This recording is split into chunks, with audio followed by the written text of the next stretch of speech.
This year, we had a rare treat for Halloween. Instead of a white Christmas, we had a white October 31st instead. 3 days before Halloween, the region had a terrible blizzard roll through, covering everything in an early season snow. It did little to dampen the spirit of the trick-or-treaters, though. We definitely saw some costumes with thick pants and coats. Grandpa and I sat bundled up on the front porch, passing out candy as we always did, and Gramps was in high spirits. He had finally kicked the cough that had kept him down most of the summer, and as I watched him handing out sweets, I hoped he wasn't going to have a flare-up again. We still had plenty of the stuff they gave us for the breathing machine, but getting him to take it was like pulling teeth. He noticed me watching him and rolled his eyes at me. "Don't worry, son. If I start feeling peaky, I'll go inside. Let me have my fun. Who knows how many more Halloweens an old man like me has in him." He smiled as he said it, turning back to fill the bags of shivering kids with treats. But we both knew there was honest dread behind those words. There would indeed come a day when there was no Grandpa to fill the bags of the kiddos with the best the Walmart candy aisle had to offer. And I kinda hoped I wouldn't be around to see that day either. This place just wouldn't be the same without Grandpa to make it home. The moon was round and full as it shone over the porch, and as the last of the trick-or-treaters crunched through the snow, we headed back inside with a decidedly empty bowl. "Not bad for a snowbound Halloween," Grandpa commented, pouring the last of the candy into the bowl by the door that he kept for guests. "I was surprised that so many came out," I commented, locking the door and running the chain. "I thought for sure that the snow would keep them away." "Peh, not a chance," Grandpa laughed, the toilet flushing as he finished his business. "Mountain kids won't miss out on free candy for anything. They've got too much Halloween spirit for that." I had turned to agree with him when a slow and ominous knock swung me back towards the door. It seemed odd, that knock, though I couldn't have told you why. It wasn't the quick and happy knock of a late-night treater. It wasn't the knock you heard from a kid at all. This was the slow and ominous drone of thick knuckles on wood, the low pounding of someone who hadn't had a good night's sleep in years. I looked through the frosted glass on the front door, but the knocker was a hazy outline in the semi-opaque screen. It was adult-sized and man-shaped, but even looking at it made me shudder. The posture reminded me of a corpse, and despite my internal radar pinging like a fish finder, I found I was still reaching for the knob. My numb fingers had reached for the chain when those knuckles dropped lazily against the door again.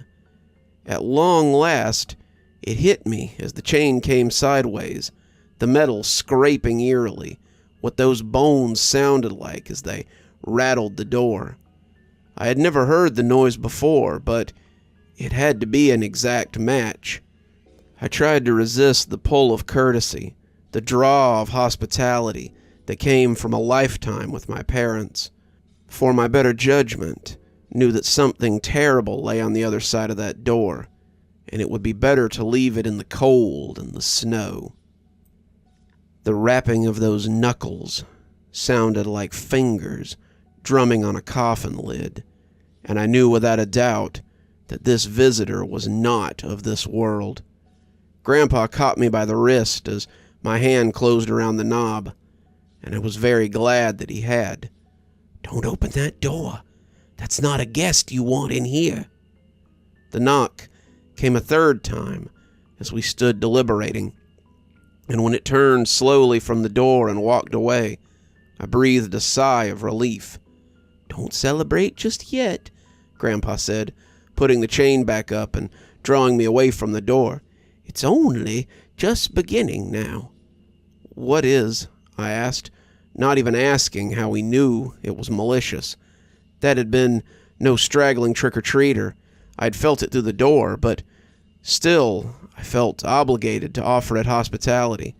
When someone knocked, after all, and especially when it was cold out, you let them in. It was polite, if not a little foolish on my part. "A night knocker," Grandpa said. "They usually only come on snowy winter nights, but I suppose a restless spirit on Halloween is fitting somehow." "Night knocker?" I asked, jumping a little as a new knock came from the back door. Through the glass, I could see the shadowy figure lurking, and the light from inside the house did little to illuminate it.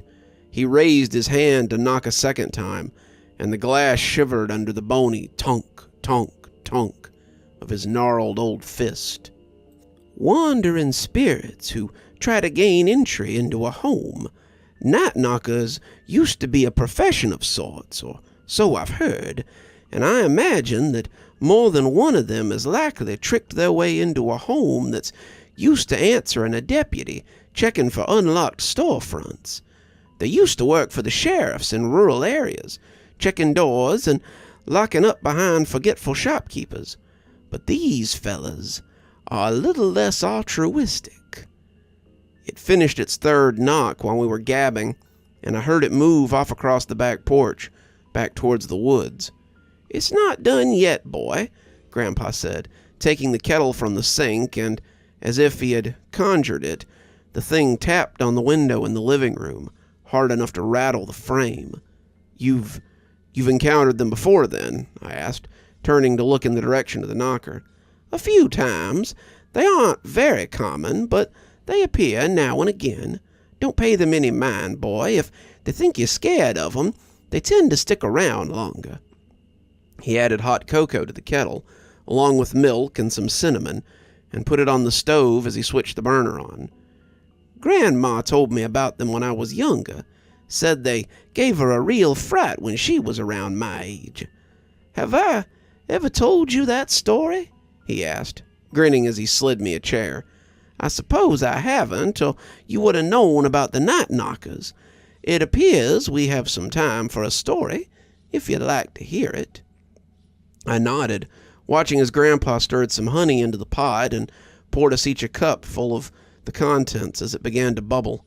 The knocker had moved onto the front porch again, tapping at the window with its stony old knuckles, and as he moved around the house to find more windows within reach, Grandpa took a testing sip of his hot chocolate. I found mine to be perfect. Not too sweet, but also not too hot. But Grandpa must have not approved of his. He took another spoon of the mix and stirred it in, smacking his lips as he tasted it this time. "Perfect. Now where was I? Oh, yes.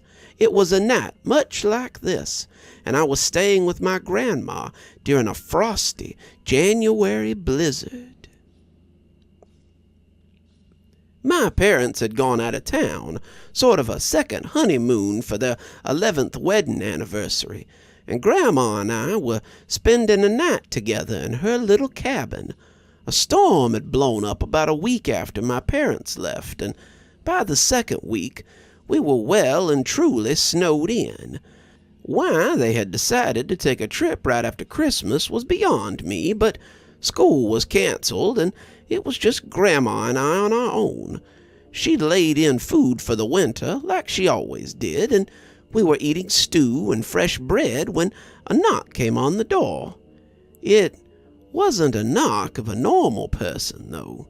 It was slow and rhythmic, like someone just letting their fingers fall against the wood. I don't know how anyone could be out in this weather, but as I rose to answer the door, Grandma stopped me. "Don't," she said, getting up to check the lock before closing the curtains on the window. "But what if it's someone who needs help?" I asked, worried they'd freeze out there. "It isn't," she said.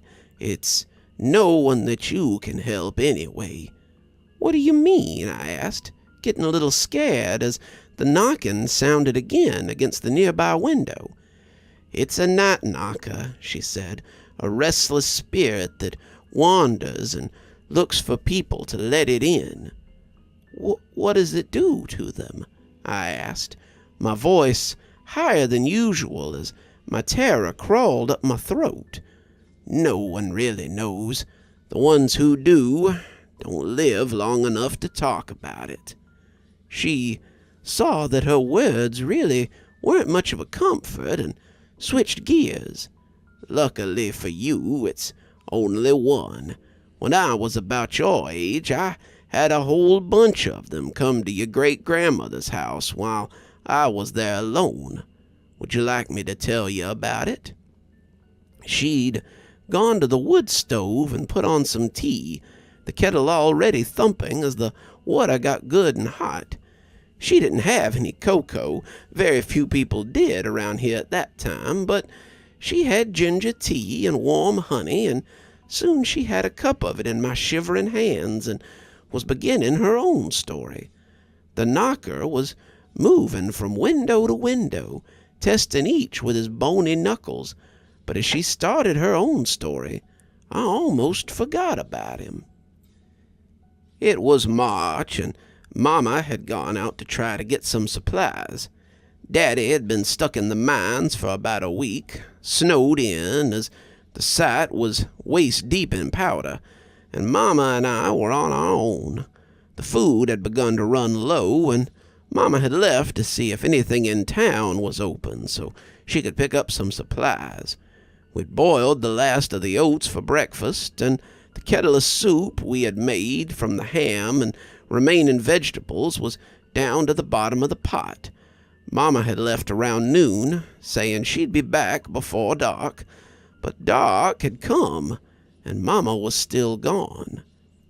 The fire had cast my grandmother in a ghostly cloak, and as I caught in the spell of her story, she laid out the perils of her snowbound home to me.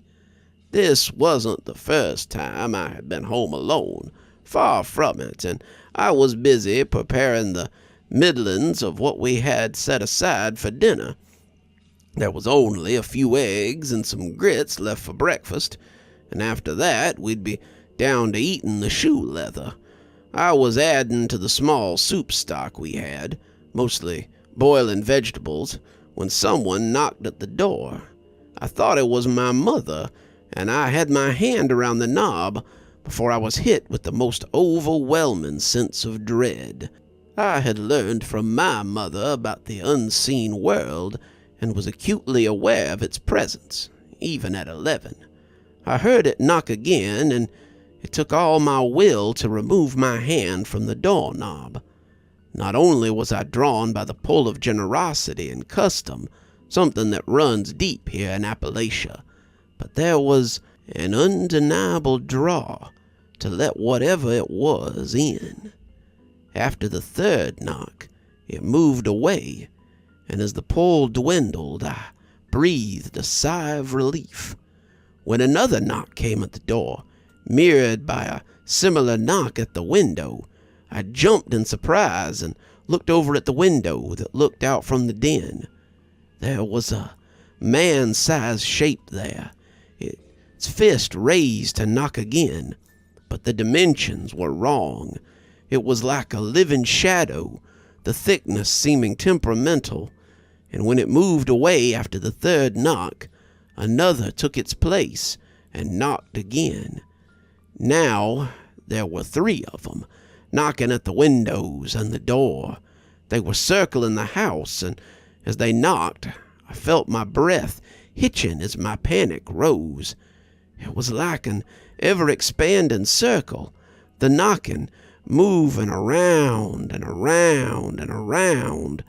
I thought maybe it would stop when they had enough to knock on all the windows and doors, but then others began to tap on the walls and on the roof, too. The clamor was too much. I put my hands over my ears as I prayed to God to make it stop.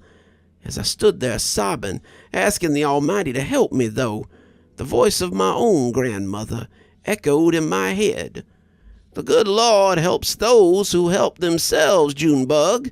You have the tools, you have the knowledge, so don't bother that man with your trouble. He's got bigger fish to fry." I realized that she was right, and I began to chant a little spell my mother had taught me. It rolled off my tongue like warm tea, and as it did so, the knocking began to decrease in volume. Suddenly, they were no longer banging on the roof. Then the knocking on the walls stopped. Slowly, the knockers on the windows dispersed, and finally, the two on the doors ceased as well. It was so quiet, so still, that when a single knock came at the door, I screamed like a tea kettle and nearly dropped in fright. "June! Junebug, it's Mama! Open the door, Junebug! I've got groceries, and the snow has my feet numb." I cried with joy. It was Mama. She was back, and when I gripped the knob, I felt nothing but the love and worry that she had for me. I threw my arms around her, tears streaming down my face as I told her what had happened. She came inside, locking the door and saying she was sorry for being so late. She had made it to town and got the groceries, and when Mr. Argy offered her a ride in his wagon, she thought for sure that she'd be home before dark. Only I must have gotten turned around after I got out the foot of the mountain, 'cause the next thing I knew I was nearly tumbling into Mr. Goldway's holler. We unpacked the groceries, and then she made tea and explained the night knockers to me. After that, I felt a lot better, and I suspect that you do as well. As I drank my tea and listened to her story, I realized that the knocking had stopped. Grandma had distracted me with a story long enough for the knockers to get bored and leave on their own. I kept an ear out for them after that, but I never forgot the power of stories when one is under great emotional stress. I sipped my cocoa as Grandpa finished and realized he had done the same for me. I didn't know when the knocking had stopped, but the only sound in Grandpa's house was the sound of the clock as it ticked the evening away. "I guess telling stories is something that runs in the family," I said, finishing my cocoa before going to wash the cup in the sink. I didn't have to see Grandpa smile to hear it in his voice when he said, "We won't know till you have some grandchildren of your own, I suppose." I poured another cup of cocoa and sat sipping at it as I listened to the wind blow and the snow powder around the house, glad to be inside with Grandpa on this wonderful evening with his wonderful tales. From Grandpa's house to ours, we wish you a very happy Halloween. You're still here. I thought you might be. Thanks for joining me for tonight's story. If your insatiable appetite for horror knows no bounds, might I suggest one of our playlists, or one of our previous stories in the archive? There should be one appearing at the end of the story any minute now. And of course, if you're not subscribed, why not go ahead and hit that subscribe button? Maybe hit that notification bell so you don't miss any of the spooky things that we do here. If you prefer your horror a little more analog, you can always pick up one of my books. There's a link below to my latest, and it'll take you to all the great things that I've posted on Amazon. For my book lovers in the audience, I always suggest coming on down to Patreon so you can become part of my ghostly reader tier and get a book anytime I write one, which is usually about twice a year. Speaking of my patrons, let's go ahead and thank them, shall we? Thanks to Unicorn Hollow for being our spooky ghost contributor.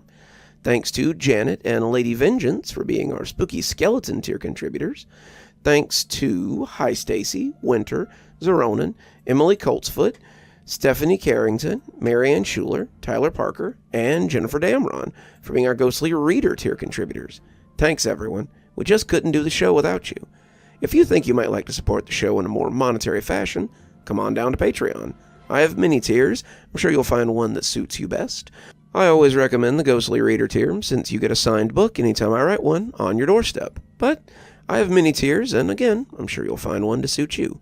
And as always, thanks for stopping by. Dr. Plague, signing off. Have a wonderful evening.